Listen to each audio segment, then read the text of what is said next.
नमस्कार दोस्तों, welcome to this channel. आइए शुरू करते हैं आज का वीडियो। इस वीडियो में हम लोग देखेंगे आपको आरआरबी एनटीपीसी भर्ती 2022 का जो एग्ज़ाम हुआ है उसके अंतर्गत क्या टाइपिंग और साइको स्किप कर सकते हैं या देना ज़रूरी है।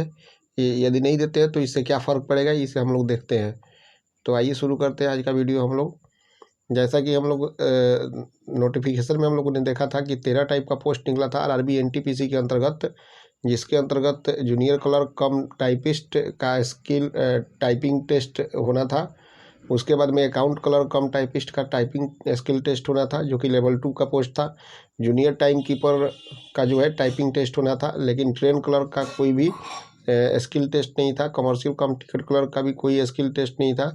ट्रैफिक असिस्टेंट का जो था कंप्यूटर बेस्ड एप्टीट्यूड टेस्ट है, यानी कि 2 पोस्ट था, जिसके अंतर्गत एक पोस्ट था आपका पोस्ट नंबर 6 यानी कि ट्रैफिक असिस्टेंट और स्टेशन मास्टर। ये 2 पोस्ट के लिए जो था वह CBAT था, यानी कि कंप्यूटर बेस्ड एप्टीट्यूड टेस्ट। उसके बाद में कमर्शियल अप्रेंटिस यानी कि 12 नंबर पोस्ट CA जिसे हम लोग बोलते हैं। उसके बाद में सीनियर कमर्शियल कम टिकट क्लर्क और गुड्स गार्ड्स, और साथ साथ में आपका कमर्शियल कम टिकट क्लर्क और आपका ट्रेन क्लर्क। इसके लिए कोई भी पोस्ट ना जो कि प्री और मेन, यही दोनों के बेसिस पे रिजल्ट निकलेगा। और टाइपिंग टेस्ट जो था लेवल 2 पोस्ट के लिए 3 पोस्ट है।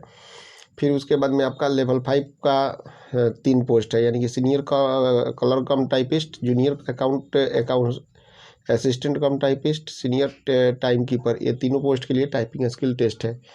तो निश्चित रूप से यदि आपने लेवल 2 को क्लियर किया है तो आपको सभी पोस्ट के लिए जाना चाहिए।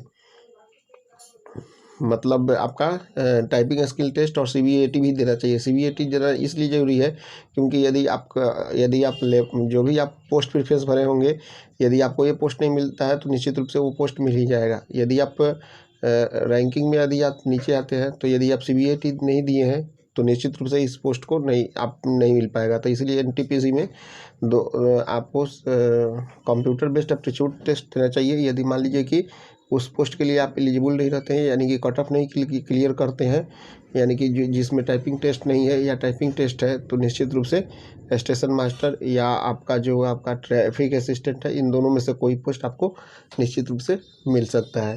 क्योंकि यहाँ पे 8 टाइम्स ही कैंडिडेट्स हैं और यहाँ पे थोड़ा सा कट ऑफ कम जाने की संभावना है। तो इसीलिए आप लोगों को निश्चित रूप से CBAT यानी कि computer based aptitude test, psycho test जिसे हम लोग बोलते हैं, निश्चित रूप से देना चाहिए। वीडियो देखने के लिए थैंक यू। हमारे चैनल को अभी तक आपने सब्सक्राइब नहीं किया तो सब्सक्राइब कर दीजिए और अपने दोस्तों के साथ शेयर कर दीजिए। Thank you very much.